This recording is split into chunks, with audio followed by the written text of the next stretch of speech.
Well, I don't think there's time to talk about here. Sometimes it normally is, but no, because that's the upbringing that I had, where it was like, I don't know. Quite a deep question for now. Can we go Yeah, back? anyway, yeah, let's go elsewhere. We've got Alan and this lady at the back. I'll have to think about that one, and The last point you were making there about private versus public interest is exactly the bit that I wanted to ask you a question on. It's quite simple and direct, I would hope.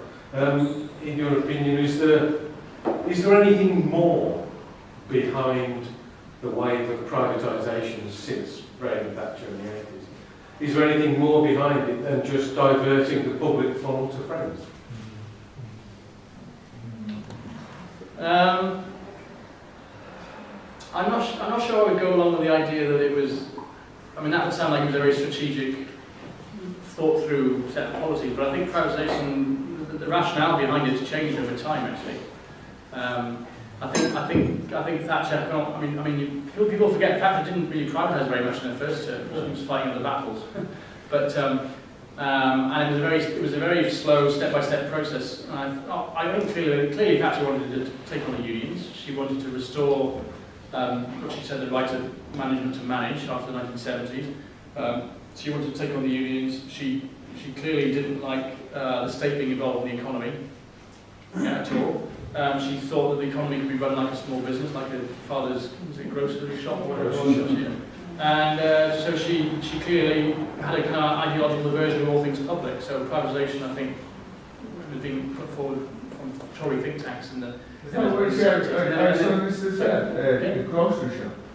Well, I think I don't know what the exact phrase was, but she used to compare running an economy with running a household or a small business when it in fact you can't compare. No, I'm just saying, let me finish. I was only about 18 years old at the time, so obviously I was growing up when all this was going on, and it was, personally I thought it was a very grey area. It was,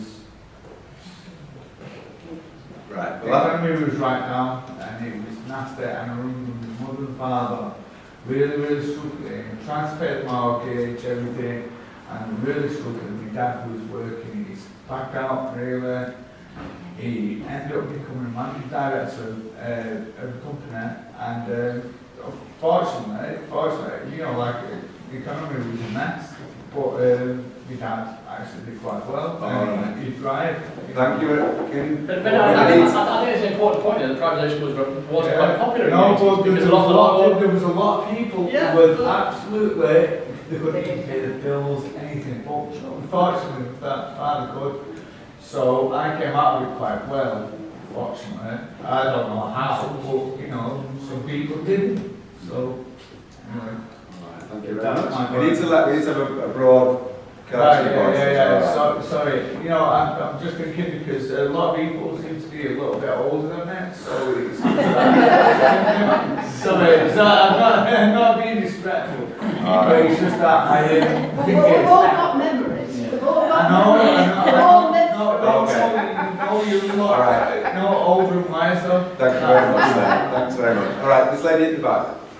Yeah, I 100% support the ideas for the future that you're putting forward, but I do wonder about whether the picture you're painting of today, I don't see this government putting anything into renewable energy. I think they give a nice handout to BT to phone everybody 10 times a day and that's it. And I somewhere came across statistics on how many people had actually taken up the offer to do installation. It was a dozen or something ridiculous. And the other big threat to the whole ethos of the public sector is the TTIP, which will describe it out like one law. But the one that really bothers me most, because we're talking about changing language and how do we change it, is to notice what this government are doing to the third sector. And they are privatising. They are asking social enterprises to become social businesses, to take debt. They're forcing credit unions to take debt, to become big credit unions, and they will be using volunteers, right, to meet their debt. Now, what is that going to do to the ethos of the third sector? I was at a meeting about that the other day, and I ventured to say a question to somebody who was running a third sector organisation that hadn't taken the debt, I don't think, actually. It had been very lucky to start it. It was way on and got a lot of money given it at the beginning. And said, well, how does this fit with the old idea of the not-for-profit, which you mentioned in Germany? And I was told, we don't talk about that here. That is where it's going. And the push for it is so huge that I think we need to, if we want to change the language, we've got to take that on board. No, I agree. I mean, just to roll into the question here, I think there is still, I mean, this government is intent on shrinking the state about it, and that means, and that's got knock-on effects for the third sector as well, because of course one of the biggest clients of the third sector has been local state and state. Of course, you know, the whole big society agenda, and I think a lot of people thought that might be an opportunity for the third sector, but of course the third sector is very much tied up with providing services already for government, local government anyway. So, and the things you're talking about, where basically people. Do you know what the actual answer is? Hey? Do you actually know what the answer is? The actual answer to.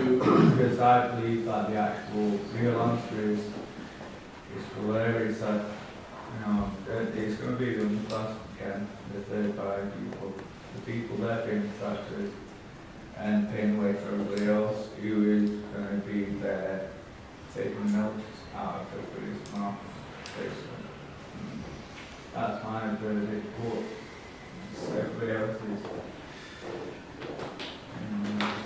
But getting back to the point, I think the third sector is now seeing the same squeezes that are beyond local government kind of travelling out to the third sector, and it's an attack on wages and conditions of working. I mean, even to be forcing people into sort of voluntary work. But I mean, that's been happening to young people for quite a while, of course, with being encouraged to volunteer, in other words, work for free, to get work experience through, instead of doing apprenticeship schemes. So that kind of strategy has been there for a long time, even with the previous Labour government. But I agree, there's no to answer the question.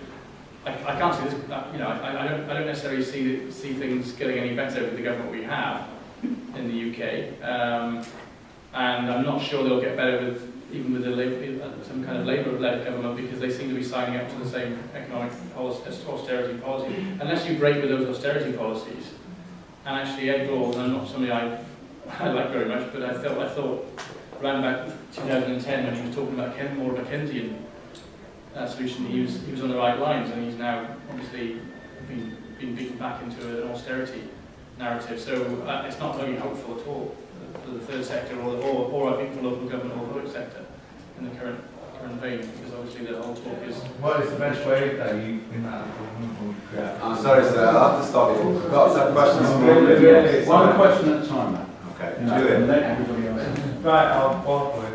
So I was just going to say, I think the trouble is in this country is that it's happening without any debate. I mean, I think what you said is absolutely brilliant, but the thing is, it's just not on the agenda. It's not on the public agenda, and there's a tiny section of the society that are even aware that it's happening, really. So I think all the stuff that you were saying about examples and all that, unfortunately, there's not the arena. And I think the brilliant thing that's happened in Scotland is, I mean, apparently people are actually talking about all this on the street corners. 97% of people have registered to vote. And here, the turnout's like 20% or 17% in local elections. So what I would really love to see is people actually getting politically engaged and this to be on the agenda. And I think one way to do it is, I think public-private, that juxtaposition is probably not. I'm not saying that you're saying that it is the way to talk about it, but to come at it through democracy and equality, this is equality northwest, and social justice, because all these bastards like G4S and Circle and people who are just taking over by stealth, I wasn't at that meeting, I'm sure nobody here was at the meeting when we said, well, let's hand it all over to these bloody multinationals. So, but the thing is that they're anti-democratic, they're anti-equality, and that is just happening by stealth. So I think if only we could take a lesson from Scotland and start these debates, but maybe that's the way to go at it, to say, we have been disenfranchised. Where is our voice? It's nowhere. Give it back. I mean, one suggestion I'd make is that trade unions stop funding the Labour Party and Yeah. fund civil society, Oh, yeah, fund some kind of public debate. Yeah, I think that'd be more useful. I mean, just to give you an example, and then Can I just say, stop getting money off. I mean, all I hear from trade unions is, oh, I've just got, 1% off your car insurance. I don't want that. I do want this debate from them. and you probably want to know who's running your electricity. Yeah, I mean, absolutely. Northwest Electricity Networks is the... Well, G4S is reading the meters now, who Yeah, else but can according do to that? the bit of work I did, this is maybe out of date now, but it was a Jersey registered company advised by JP Morgan and Global Asset Management that's running the electricity network here. And IPPR, which is Labour's main think tank, its biggest funder is the JP Morgan Foundation. I think you can only start locally, and you can only do it for the trade. I think the trade unions here take a big share of the blame for the way they It's continue a to bone fund. idol. Sorry, if anyone's in the, I'm in the union. If anyone's in the union, But I think the serious point is that you can start. You're using local government resources to fund community banks and those kind of ideas. Trade union using its resources in a far more effective way than funding Labour MPs. I just think. You need a break somewhere institutionally with the current political apparatus, and it has to come from. It's not to come from the political elites or the Labour Party. It'll have to come from below and from civil society itself. And trade unions, for all their ills, still an important part of that. Yeah. Thank you. First of all, just two quick apologies. I'm going to have to leave in a second. That's all right. It's not actually a question, it's more a kind of announcement, if that's all right. It's just that you talk about community renewables and shifting power to the people. One of the things we're looking at in Manchester is set up a community renewable cooperative in Manchester. So very early days, we're just exploring how that might work.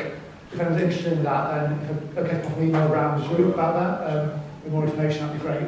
Alongside that, I'm involved with Friends of the Earth to volunteer, and we're campaigning right now on community renewable energy as well, starting with schools and trying to encourage more support for schools who want to install solar panels. So do check out the campaign. It's called Run on the Sun. And you can sign up at the Friends of the website and nominate schools who might want to win a set of free solar panels. So kind of small steps in that direction. Just to follow up, the nice thing about the energy sector and why it's very interesting in Germany is because there is this massive policy shift towards renewables. That doesn't favour large centralised power generation. It favours decentralised, dispersed power generation. So it is this is why there's lots of community energy companies starting in Scotland. You can run that at a local level. You could have a Glasgow energy company, a Glasgow Stadtwerke, that actually, in 20 years' time, basically produced its own energy and distributed it all, and kept all the money in the public purse to fund, Manchester's tram system. It already happens in Frankfurt, so there are ways of short-circuiting the existing energy dominance of the private sector with the trends that are apparent in the renewable sector. So I think that is an area where local government could actually be doing a lot more. Glasgow actually has 5 green councillors now, and they've pushed quite a big green agenda, and they're talking about setting up a local energy company because you can basically produce most of the energy the city needs with combined heating. A mix of combined heating power, wind, solar, still connecting up to a broader national grid. But you can start doing things. I'm not a complete localist, but you can start doing things to begin to challenge things locally. I think that's in the current when you have a national government that's set its face really against all these things. I think that's for me the place that has the most prospects of providing some joy. We've got kind of a bigger coalition of local authorities that can work together on these things, get a bit more scale. Please don't Thank you for leading over to This gentleman. Yeah, I was interested, you partly answered it, I think, by talking about trade unions. I was interested in what you said about these cities where, say, the power company is half owned by the trade unions, half owned by the local authority. And actually, call me a cynic, but I kind of think, well, if Manchester City Council and Unite on my electricity, I would feel very much in charge. Are you saying that the local authorities and the trade unions in those cities are very different, and if so, how are they different? Good question. A lot of these things are quite new, so we'll see how it plays out. I think the trade unions could be in the vested interest. That's where I like the Veblen phrase vested interest, and it was used against them in the 70s, of course, to say they were too powerful in the way that the city is now too powerful. Personally, I don't buy into that. I think they were too weak, as it turned out. They thought they were powerful, and also you have a problem with union democracy as well. But Yeah, I can imagine hybrid forms of ownership where you have a board that has, for example, you have these local energy companies. I think in Frankfurt actually, and most of these German ones, they do have worker representation, but it's a third. It's maybe a third of the directors, or if you've got 6 key directors, maybe 1 or 2 of them are elected from the workers. So they don't have a dominant control over it. And I think. I think in those 50-50 partnerships, maybe more problematic because maybe the trade unions have a bit too much power. But I can imagine hybrids where you had a third that was elected residents, third local authority, third trade unions. I would think that. Nothing's perfect, but I would think that might give you an interesting set of stakeholders. And the other part of this, which I hadn't a chance to emphasise, I think part of this is about encouraging more public participation in the economy. We've left the economy to the economists, the mainstream economists, and they've clearly made a mess. So we all need, the economy is too important to be left to economists. We all have to become economists, and that's not saying we all have to read economic textbooks, but I think there's a lot of local tacit knowledge of how the economy works in particular sectors. The rail union has maintained its strength in the rail sector. It's partly because they've had strong leadership, but it's partly because the rail right through privatisation, the rail unions worked with the one institution, the rail unions, that knew how the railway functioned after it was privatised. Yeah, and they used that power and knowledge probably to keep the railway functioning at one level through all the chaos. But secondly, they use that knowledge to strengthen their own hand against privatised companies. The privatisation of the rail system was supposed to break the rail unions. It didn't, did it? And that's a good example of how a group of workers were able to use their industry knowledge of how that industry worked, to important public benefit, but also for their own benefit. And I think we need to take a leaf out of the rail workers there. We need to get more. We need to know more about the economy. We need to educate ourselves more about the economy and how it works, both as individuals and as groups of workers. And I think what you see in places like Denmark is when people become involved, as owners of a wind turbine, you suddenly develop this area of expertise and knowledge that's not captured by the state, it's not captured by corporations, it's independent knowledge centres, and that's part of the decentralisation that we need as well. Tony, and then this lady. So, I only had a comment to make. We are doing that already because the cooperative does it. We have wind turbines owned by community groups in this country, and if you get a cooperative newspaper, you will read endless stories. It may be very small, but it is happening already. Just read the cooperative news and you'll read about it. Okay, but very small. Cooperative banking sectors. No, but that's the PLC now. Yeah, exactly. Yeah, my response is we need 10,000 co-ops in the northwest. Right, to do this you read properly, don't the we? news and you wanted to go into a community system, it's all there for you. It's there every week. Because I get it every week, and I know. Yeah, but I think we need more. I think we need more cooperative forms of ownership as well as local state ownership right across the economy. Tony? The Eastern Rail, which has been run by the public sector for the last 5 years, has paid over £1 billion to the government, which is more than Virgin by now.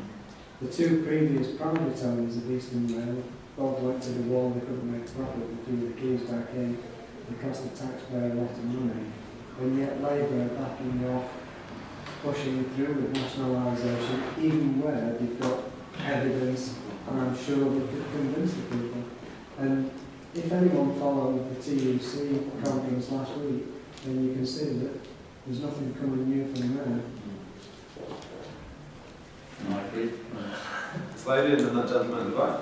Well, it's just that there is an article, I think I did cut it out, and it was Monday actually in The Guardian, and it was about devolution for England, and it does say that Manchester City has got a very good organisation, but surely the problem is the voting system as regards politicians versus the local politicians that are elected for local authorities. And since it's central government that allocates money to Manchester City Council and all the other councils, it does come down to the decisions that are taken by the centrally elected politicians, and that imposes restrictions on whatever good intentions Manchester City Council might have to do along the lines you've suggested. It won't be able to do it if the central government doesn't give it the means to proceed.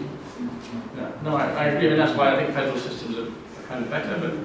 But you've also, I mean, there is a role for the central state. I mean, the problem in this country, we don't have a constitution either, of course.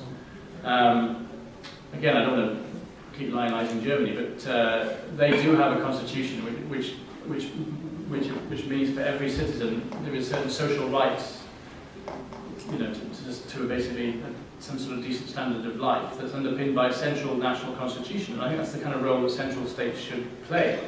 Much of the rest of, you know, they need to play that. They still need to play that role in terms of, you know, defending the individual's human rights, because you could have a very devolved, decentralised position where, such as you have in the United States, whereby some local states have become very right wing. I mean, parts of Colorado, basically, you've had the huge tax cuts, the Tea Party people taking over local councils and basically shutting down public services completely, even to the extent that there are some towns in Colorado that's in the lights have actually gone off because they're not paying for the lighting anymore.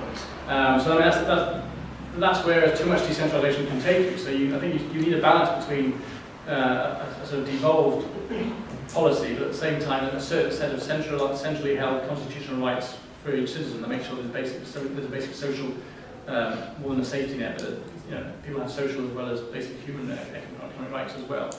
So you want to balance the two, I think. I don't even blame central government for everything, but I do think under the UK, it's really the combination of central government power with centralised economic power through the City of London. I think that's the big issue.